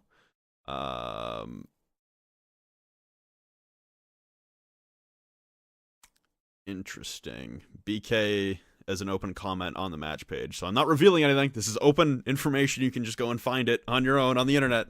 It says, so he quoted when the caster commented on the page. He said, the permission from the caster has been revoked for this specific match. He is not allowed to broadcast this match as there are too many concerns and risks of ghosting given the current evidence. Not really sure what that means. Not really sure what evidence was provided. Not really sure who brought up the complaints. But there was a lot of suspicion and accusations and a shitstorm on Twitter about this game. Ow. Yeah. Yeah, that's interesting. But anyway, Empire, Streamer, Vitality are going to Montreal. Well, 2 of those 3 teams are. Yay, let's smile. Let's talk about happy things and not drama. Smile. Smile. No me, smile. Couldn't be me, smile. Couldn't be me. Couldn't fucking be me, dude. You couldn't pay me enough to do that. Fuck. I'm not now. Anyways, enough of that. Yeah. On to the next thing. On to the next thing. What do we have next? What else do we have to talk about? I mean, we've gone over NA, EU, LATAM, Invite. Oh, Challenger League. I guess we can talk about the Challenger League qualifiers. What the first day of those resulted in. Because I'm interested to see, because there should be, if I'm not mistaken, 5 or 6 spots for Challenger League available. Let me go double check that real quick while I'm pulling this up. So the past tournaments, nope, finished tournaments. There we go. Season 9 North American qualifier, and then oh no, new tab. So many tabs. Anyway, so the rankings coming out of the first week of qualifiers, 92 Dream Team went 8-0. That's a pretty good showing for them, and I guess maybe some justification as to why they maybe kind of sort of threw their game later on in the Invite qualifier bracket. Taichu finished second at 7-1. Least Wanted finished third, 7-1. They have fewer tiebreak points. I'm not going to talk about the tiebreak system because it's fucking weird. Organized Chaos went 6-2. So these are all teams you guys should know and who's on the teams. Water and Brew, however, don't know who these people are. This is interesting. Oh, really? Really? Hold Who up. is it? So Who is Water it? and Brew finished 5th at 6-2. It's Callouts, Cloudstruck, Lazen, I'm guessing Overpower, and Toasty. There's like 8 people on this roster, but I'm guessing those will be the starting 5. Huh. That's interesting. Okay. No slight towards them, however, interesting. Who the fuck is this? Skillas Gorillas? Yeah. Oh, this is Fahoud's team. Okay. It's like Malfano, Fahoud, Mex, these guys. They also went 6-2. Also surprising given the teams that are in here. Toon Squad, which is Talon's team, went 6-2. Passion Fruit, which is like Rav and Chef and all them, went 6-2. Did members only go 6-2? Members only? No. Where did they go? Members only went 5-2. I don't know why. Maybe the last game hasn't been posted or something. I don't fucking know. 1 in the morning. I know. Let me check. Hold on. Let me check. It wasn't even from tonight. Like the last game is finished up last night. So yeah, don't know what's going on there with members only. They're only 5-2. Same thing with Chips E Guac. So I imagine that was who they were supposed to play. I don't know what went on there. But yeah, Passion Fruit is Chef, Cali, Euphoria, Rav, and Tuffy. No, yeah. Last message on there was Synced yelling about a bunch of stuff that they fucked up. So yeah, okay. All right. So that's your top 8 in Challenge League through 1 week. The other contenders in here, Avenged. Who the fuck is Avenged? Dynasty, Icebox, Jukes, Moss, and Squad of Squid, and 6. I know Icebox. I know Dynasty, and I know Dynasty. Moz, I don't and know the Squid, but like that's again, there's some interesting names up here near the top of the CL Qual Nameless. They also went 5-3, I think, or 5-2. This is just getting exciting. This is making me hyper. Wait, what? Who the fuck is this team? When did they go? They went 6-2. They're in 10th right now. It's Usoft. 6-2 and they're in 10th. They're Usoft, Habibi, Oz. So I know Oz, obviously. K2 _Savage. I know K2. Yeah. Yeah. Shocks, but like not the good one. And Panda Chronos? Who the fuck are these people? By the way, guys, if your name is Panda Chronos, find a different name. Because that is just terrible. God bless. If any of you out there hear this or this gets clipped and sent to you guys, I apologize, but like, what? Yeah. Look, I understand that like Flynn's literal name is off of his last name, and I just made a funny way of spelling stoked. That's it. Like, God, guys, get some creativity. What the fuck is Panda Chronos? I'm not even mad at his name. I'm just surprised like they're doing so well. It sounds like the god of time if he was a panda. Like, I'm so confused. So, just double checking. After last season, the teams in Challenger League were Disrupt, who are now LFO, Elephant Gang, who will be returning, Flawless, who used to be Sinister, Goober Squad, who have their page deleted, so I'm imagining they don't exist anymore. There's going to be 5 teams that are going to be getting in, so top 5 of that will be getting in. Because if I had to make a guess, it's going to be OC, which is Organized Chaos, team, no, almost Dream Team, 92 Dream Team. Yeah. Jesus Mary. Get a better name, Yard. My God. 92 Dream Team. I bet at least one gets in there as well. At least one it'll get in there. I'm going to put members only in there just because they are pretty good at adjusting. And I just like those guys. They're a good bunch of dudes. Them. And then I'm going to say, we already did at least wanted, right? Yeah. What was my 5th guy? Can't think of the team right now. Near the top right now, there's like Toon Squad, which is Towns' team. Tunes. Yeah, because it's got Factor on it. Yeah, it's Rainbow Ninja, Factor, Glitch, Sour Talon, Vengeance. Yeah, they'll definitely get in. So I think it's gonna be those 5, 100%. I mean, they've done it before. They were Nomads last season, right? Actually, shit, do they have? Do they have 3/5 from last season?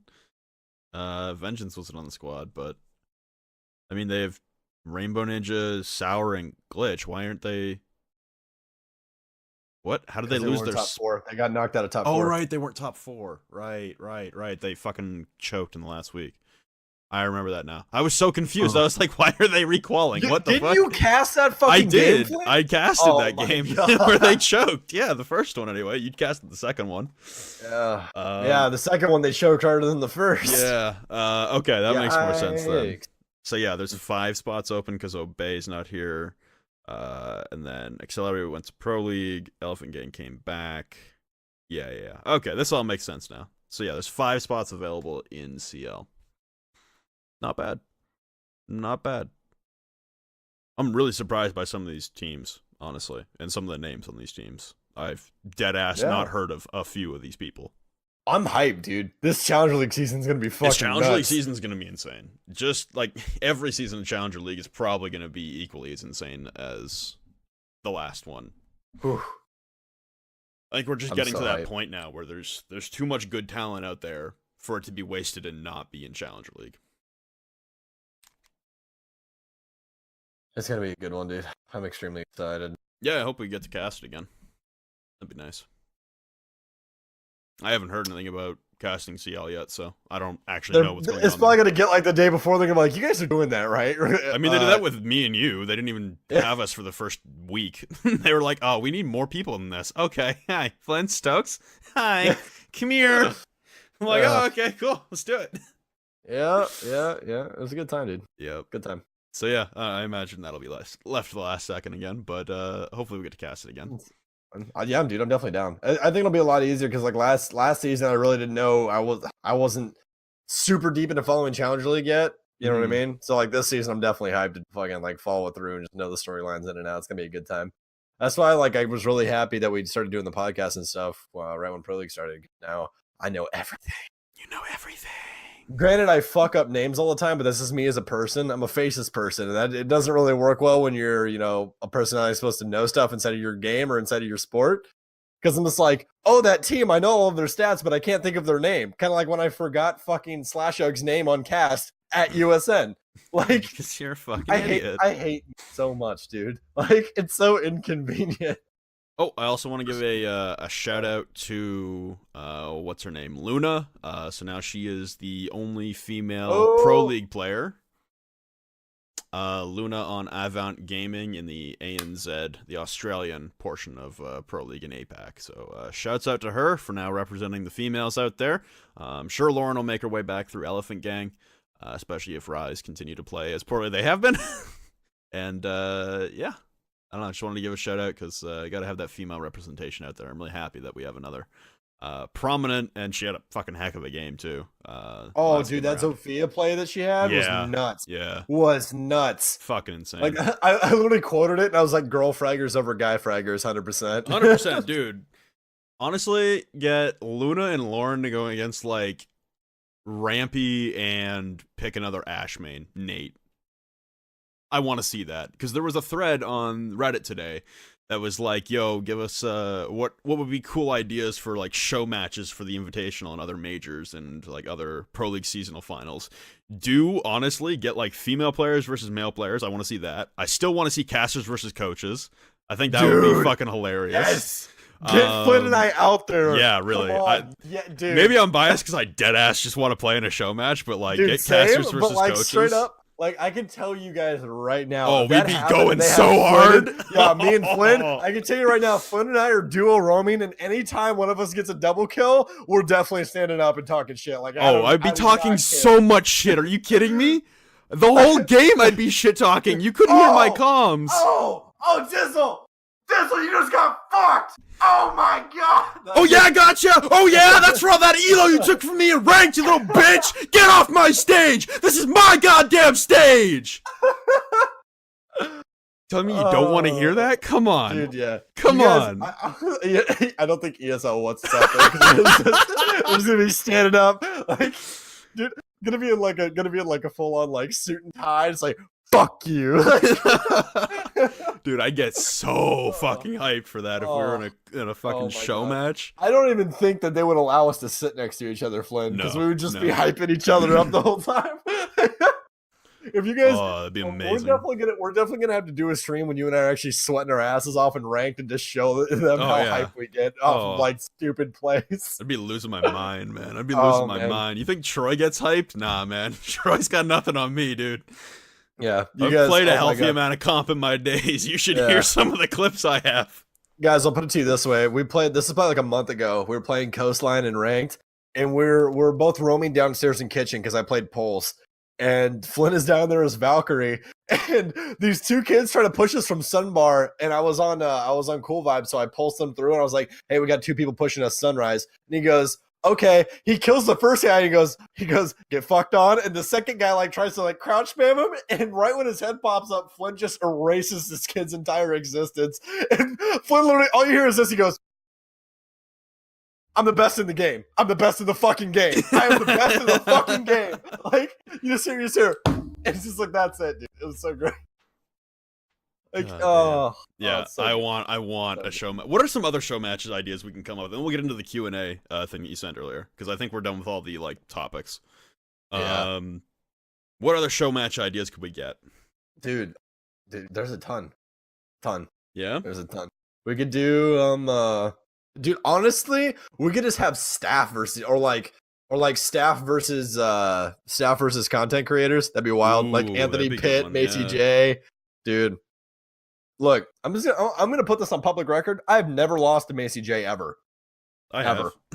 I've lost to Macy times. That man has never taken my elo, and it's not gonna happen soon. You wanna know why? Because my account is currently plat 2, and his elo is way too high for me to bump into him. I think I'm closing in on 5K. I don't know. I haven't played ranked with my main in a while. What other ideas could we do for show matches that would be funny? As you know, I play with a band of fucking idiots. Yeah, yeah, you do. Yeah, the fuck you do. It's a hard knock life, brother. Oh man. I don't know. I think those are all the cool ones. Let's jump into the Q&A. Let's do that shit. Everyone has to play with a left-handed mouse.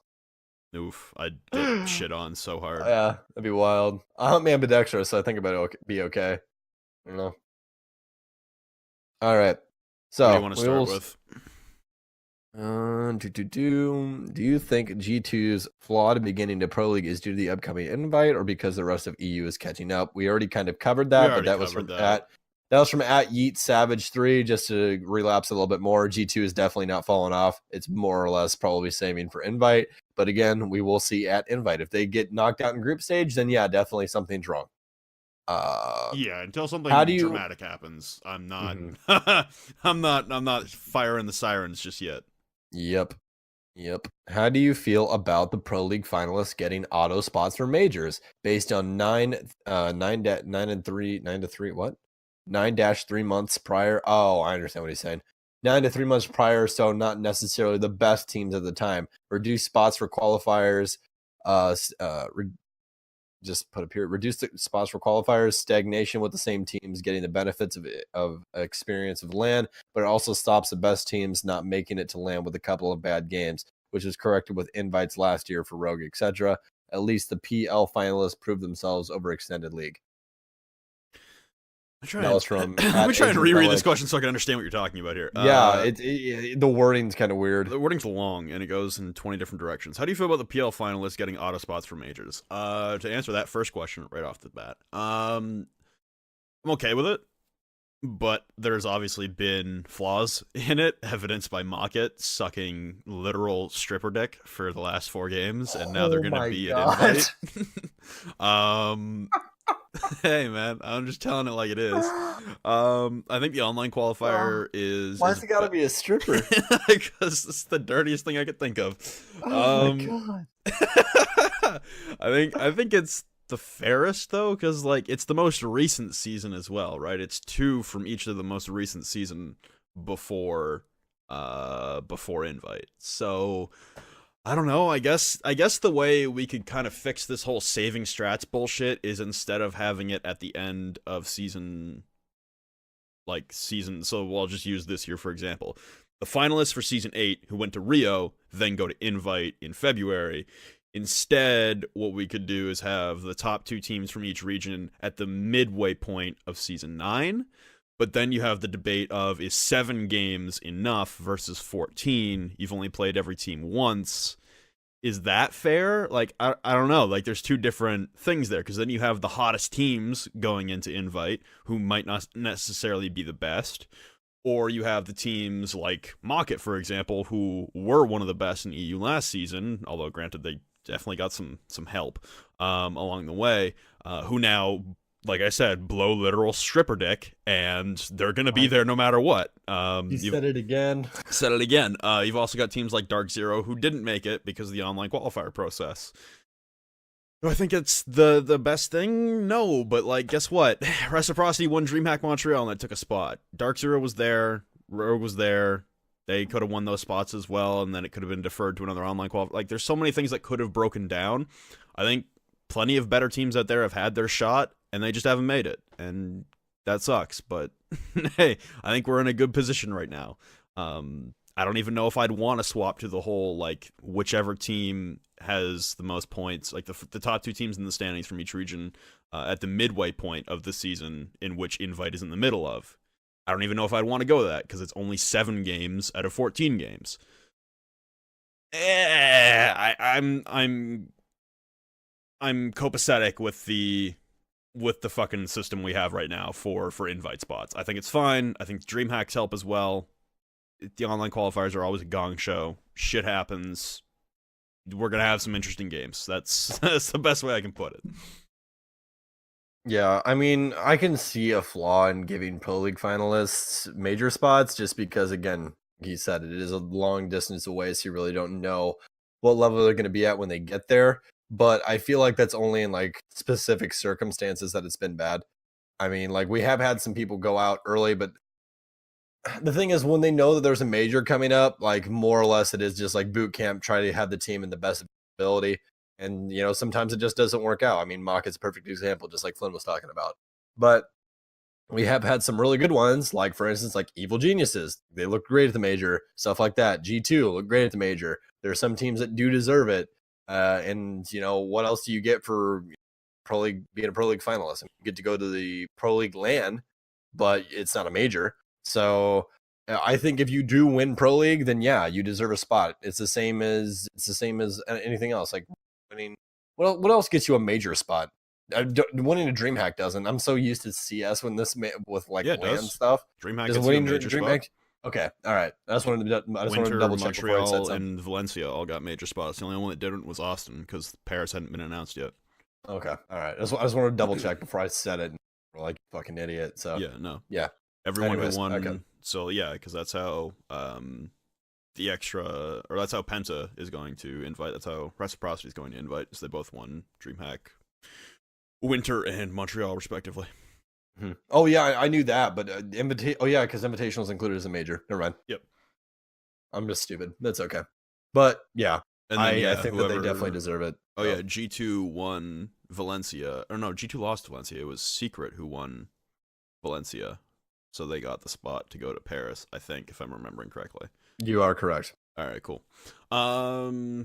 Yeah, that's kind of my thing on it. Is it the best system in the world? Or, sorry, does the system provide the best results in the world? No. Do other top-tier teams who won't make it to this year's invite have other opportunities to do so? Yes. Did they fuck it? Yes. Tough shit. That's, I don't know. I'm not here to make a world where every team gets to go to a major. I'm not here for that. I understand that, you know, a team like Dark Zero won't make it. I understand a lot of good teams in EU won't make it. Tough titties. That's about all I got for you, man. Like, it's the system we have. I like the system we have right now. I don't think there's many alterations that could be made that would necessarily be fair. Yeah, tough titties. I'm just gonna go with titties. That. All right, next question. We're being very colorful with things tonight. Yep. Next so it question. happens when it's 1:29 in the morning or 2:29 for you. Rise is at an awful. I was gonna read it. Go ahead. Yeah, you go ahead. You go ahead. Rise is at an awful start to Pro League, but they've certainly held their own in Paris quals. What? I think you mean invite quals because this was posted on January 18th. So they Yeah. better not be trying to qualify for Paris 6 months later. Also, EXG has had a surprising run, including beating Dark Zero. What do you think these two teams did differently for quals that made them look so good? Rise looked like shit. Don't even. Rise beat teams they should have beat. EXG, the Thomas pickup, definitely changed some things. EXG against Dark Zero, that was Dark Zero beating themselves. That wasn't really EXG winning. That was Dark Zero losing handedly. Rise has had an awful start to Pro League. We've talked about that. I don't know about holding their own, man. They made it to the losers bracket semifinals. They're still a Pro League team. Don't get me wrong. Like they're gonna beat Challenger League teams. They're gonna beat non-Challenger League teams. Like that's just the way it goes. But like I'm actually gonna bring up their whole run because I want to make sure I'm right in saying this, and they didn't actually pull an upset that I missed. But I'm pretty sure they've looked like shit forever. First game of the upper bracket for Rise. Nope. Rise was against Elephant Gang. They won 2-0. Nope, that's not the first game. First game was against Members Only. They won that game 2-0. Apparently, one of the dudes on Members Only had to DC, or DC'd and couldn't get back, so they had to forfeit the second map. And it was a close game. So it was a close game. I think it was like, 7-5, and then it was like, 6-4? Your friend said before the DC. Oh, it was 6. Yeah, it was 6-5. It was 6-5. So this is a team that's not even in Challenger League, and Rise barely squeaked by in a best of 3 against them. Don't give them too much credit for that one. Rise against Elephant Gang. John said himself that he was throwing and that Elephant Gang weren't playing all that well. That's also Elephant Gang on 5 games practice with a new roster member, and they're in Challenger League. Okay, good for you. That was also a closer game. Those were 2 close maps against Elephant Gang. Then they beat LFO, a team that's also in Challenger League with a brand new pickup in Breezy. Newer team, even though LFO took down Dark Zero. Again, that was Dark Zero losing, not necessarily LFO winning.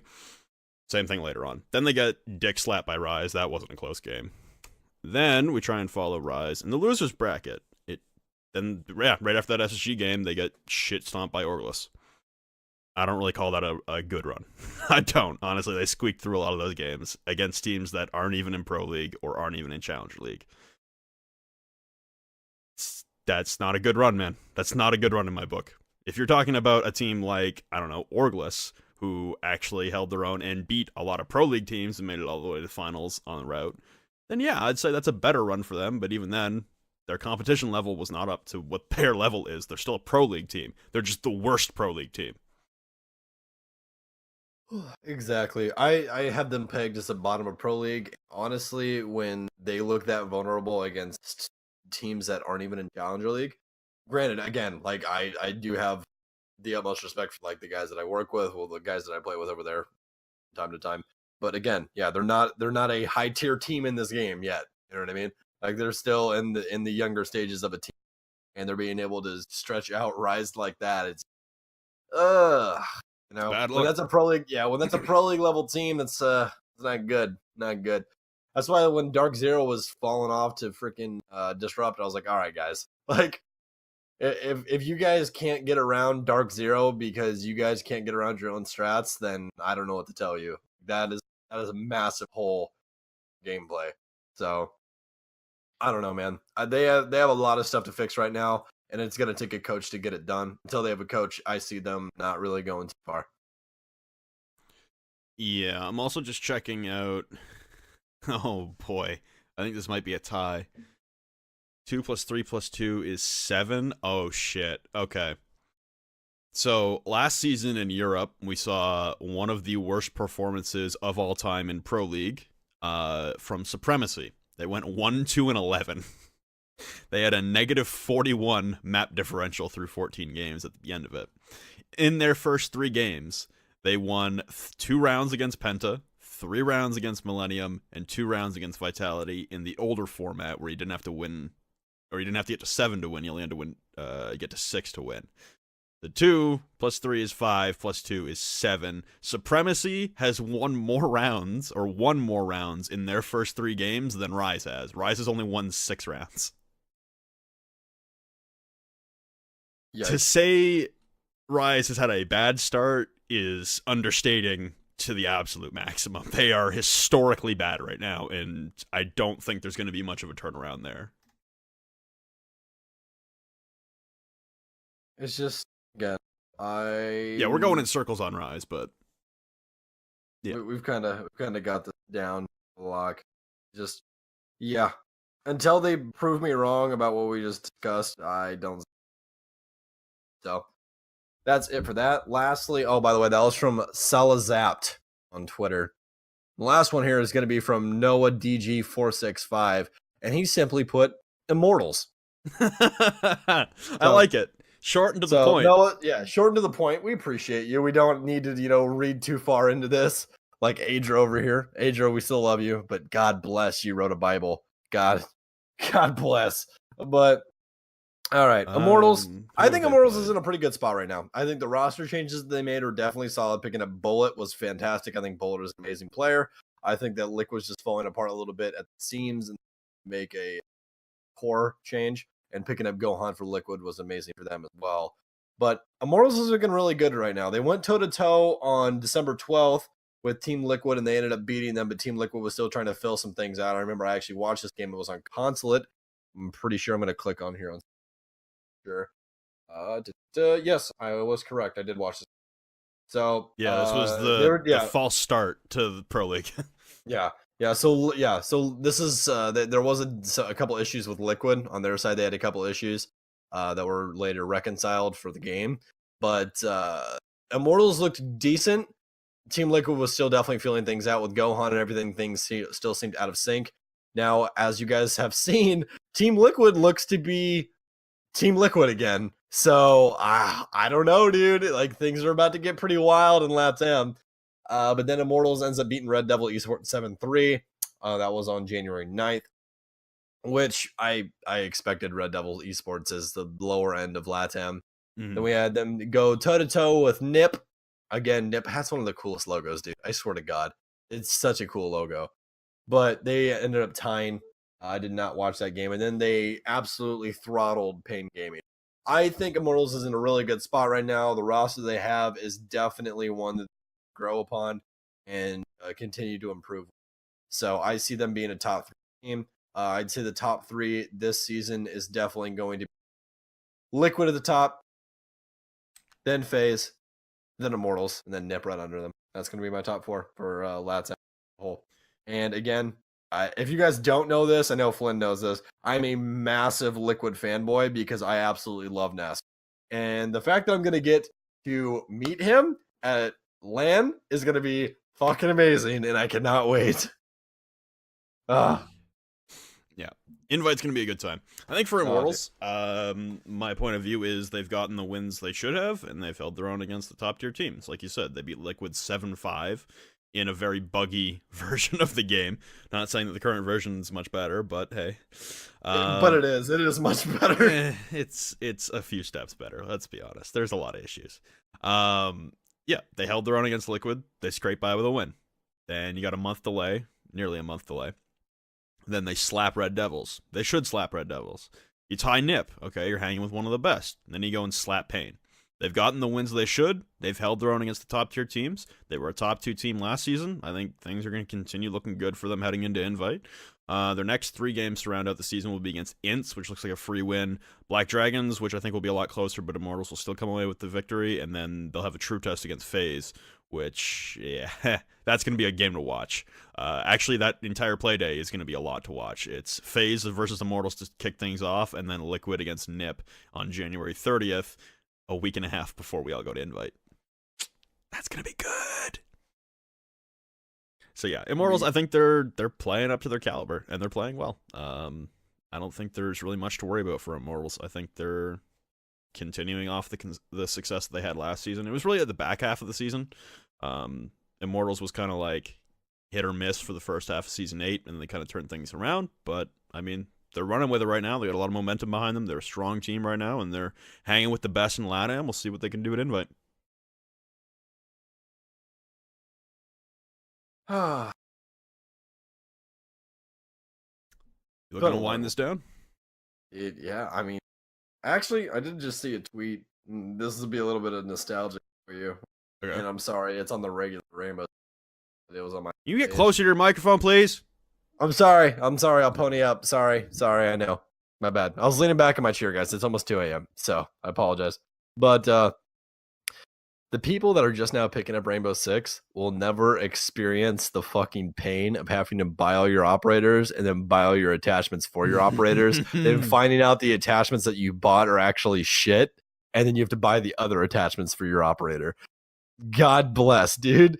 That was such a shit experience. Thank you, Ubisoft, for going to free attachments. Because after like year one, like if you had a new account, it was an ungodly amount of renown to get everything, and that didn't even include skins. Like you had to buy all of your sights, all of your grips, your lasers, all of your barrels, like everything. Fucking terrible. So if you guys picked this game up during like white noise or anything, you did not have to experience that, and you are, you're so lucky. It was terrible. Yeah, it was a bad time. I'm glad that things are different now. All of your attachments auto unlock when you buy an op, and you don't have to buy the original 20 base ops. Thank the fucking Lord.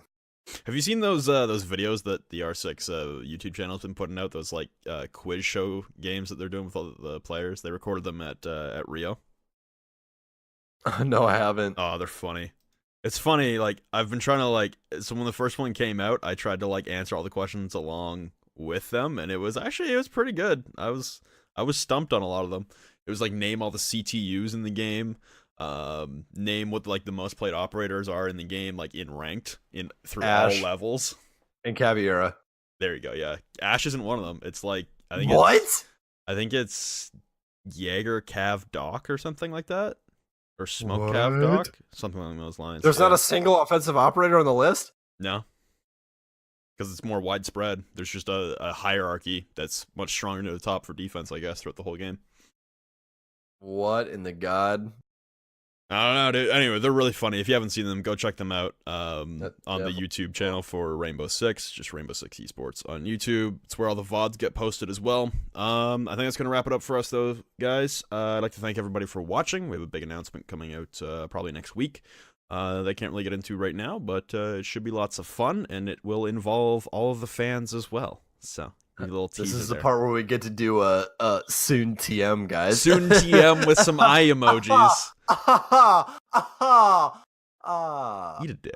Eat a dick. Yeah. Eat a dick. That's gonna wrap it up. But like I said, guys, thank you very much for watching or start listening, and we'll see you. Oh shit! I didn't check the schedule to see when we should do an episode next.